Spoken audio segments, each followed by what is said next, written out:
everyone, it's Shel C from PaperOcotilloStudio, and today I'm sharing with you my Tag It Tuesday Mixed Media Altered Tag for July 2020.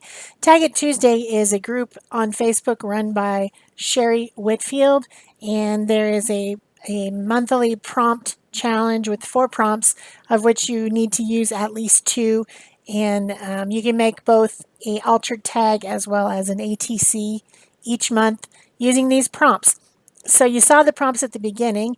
I started out with thinking about stamps because it says use a stamp in at least 3 places.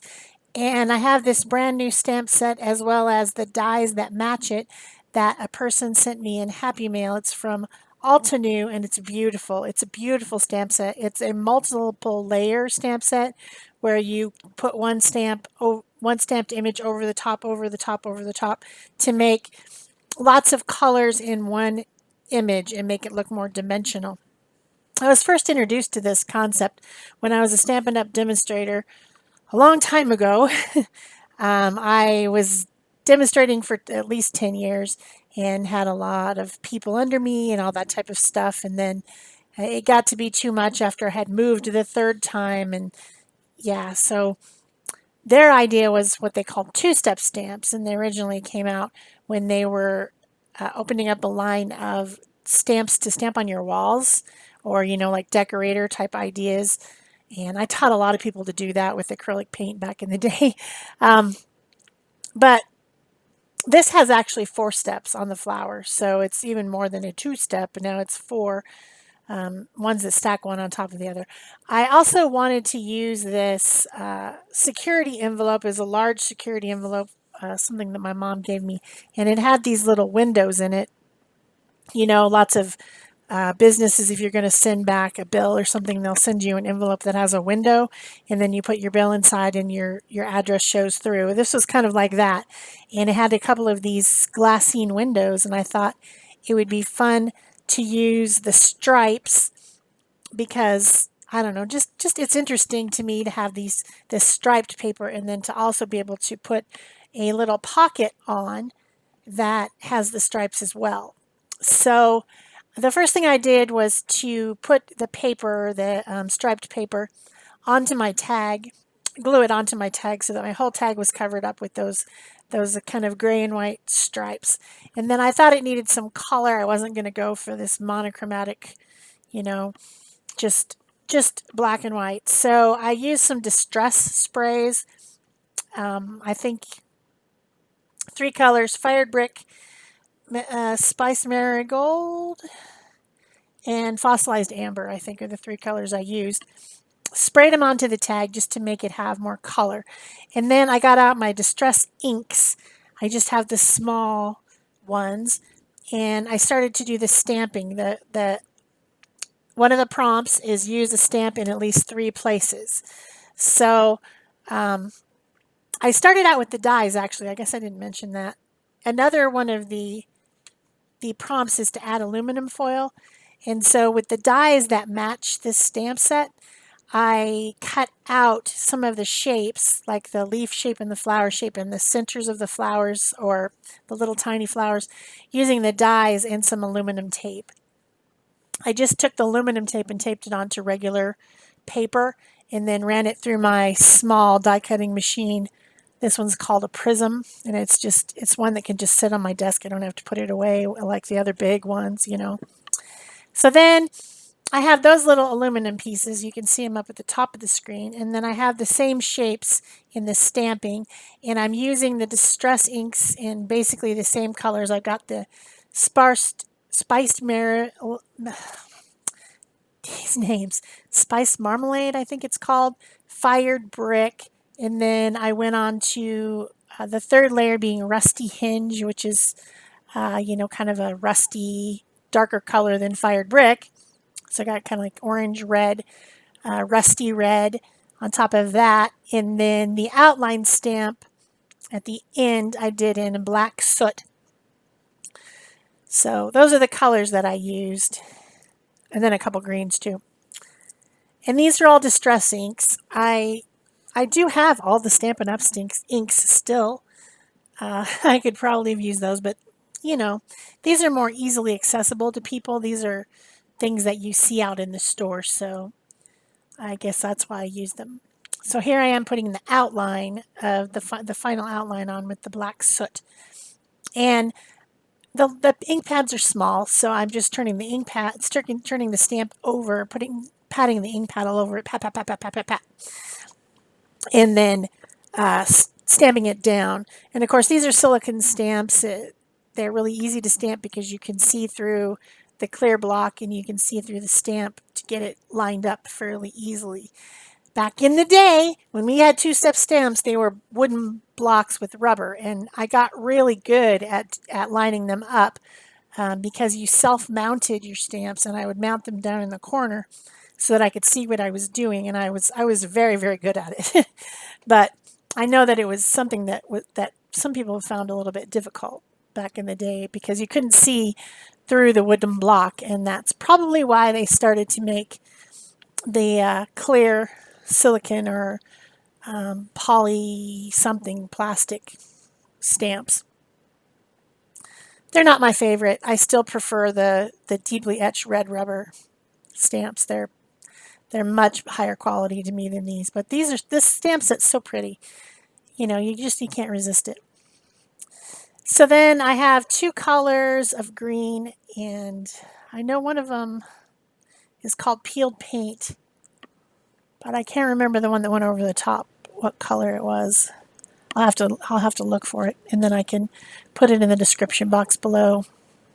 It's a darker green, I think, but I can't remember what it was.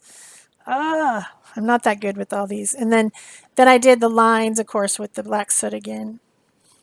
So that's the stamping part of the challenge. I also have this extra layered up stamped piece on a piece of regular white paper. And then I have all these little cutout aluminum foil, and I decided I wanted to stamp on those as well. So I got out some black StazOn ink, which you can stamp on things like metal with it or plastic, you know. It's a solvent-based ink, so it's a little bit different. And I stamped the outline stamps onto the leaves and the flower. I didn't end up using the tinfoil flower in all the little centers that I cut out. And these were all cut out with the matching die set that goes to this Altenew set. I will try to find the links to where you can get this stamp set online. I haven't ever purchased anything myself from Altenew, but they are cute and very, good quality. So it's nice to have the dies that match the stamps. Like if you wanted to cut out all the flowers separately, you can do that with the dies. Okay, so now it's time to add the tin foil onto my altered tag. So I've got some collage, I've got some stamping, I've got some more collage on the top with the tinfoil pieces. And I want them to appear as if they're tucked behind the flowers, and so I'm trimming them down. I'm mostly using the leaves and the centers. I didn't end up using the flower that I made.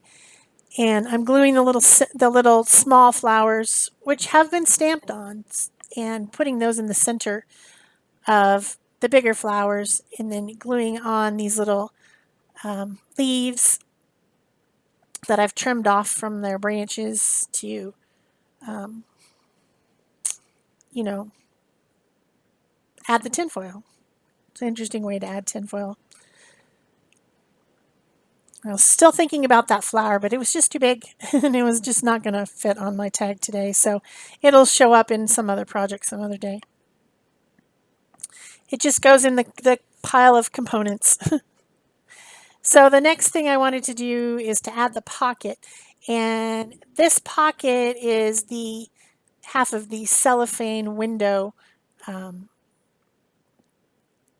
However, I couldn't make it the color of the tag with the spray because that plastic portion of it goes all the way over. So I did line up the lines so that the stripes are not interrupted, but the pocket, around the pocket ends up remaining white, which I think makes it stand out from the background so you can see it. And so now that I have a pocket, I need something to put in the pocket, right? And that's where I tried to color it, but not going to happen because it's just plastic. I guess I could have used acrylic paint, but that just seemed like a big pain in the tail, so I decided to just go ahead and leave it white. I wanted to add some little white highlights with my Posca pen because I just like the way that looks. So that's my Posca white acrylic pen with fine point. Adding the white highlights on the flowers only. And then I think I also used it to make some white splatters as well. That also helps balance the white pocket being there. So then I need to make a little tiny tag, and I have some of these tags that came in a sheet of die cut, just a big sheet of tags and pocket, or not pocket, but hole protectors and stuff like that. And it's made out of cardstock, and I glued the that other stamped image that I had of the flower. I glued it over the top of my tiny tag, put one of the little tinfoil things in the middle, and then I ended up bringing in some pretty red stick-on gems. Did I already do it? I guess I did. I don't know. I can't tell. I put the stick-on gems in the middle of all the flowers, including the one on the tag. And then I just got some black backing to put on the back of my tag and some fibers to put through the different holes. I've got this metallic cord that I tied in a bow on the small tag. Oh, there's my pretty stick-on gems. I knew they were there somewhere. And then I got a piece of sari silk ribbon and some organza ribbon for the top. If you're enjoying this channel and this video, please remember to give it a thumbs up and subscribe, turn on your notification bells. What did I say? Comment or question.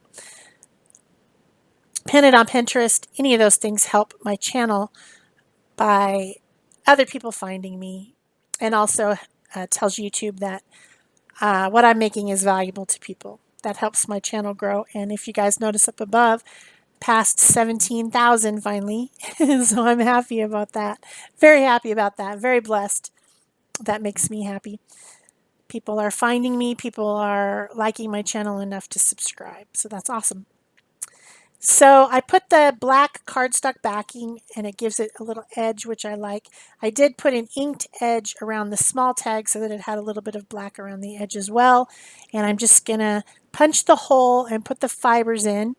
One thing that did happen as I was doing this and annoyed me is that it's really easy to tear that sari silk ribbon. And as I was pulling it through the top, I pulled too hard and I pulled one of the see right there, I pulled it off. So all I did was to just take some tacky glue and glue it right back on. Hey, just glue it back on. And then I used some of that that metallic cord and tied it around, and that'll help that extra little piece stay on, along with the glue. You'll never know. No one would ever know that that happened, but it did. You just move on, right? So thanks for watching this video, and I think that's pretty much it for me for Tag It Tuesday, July 2020. Bye-bye.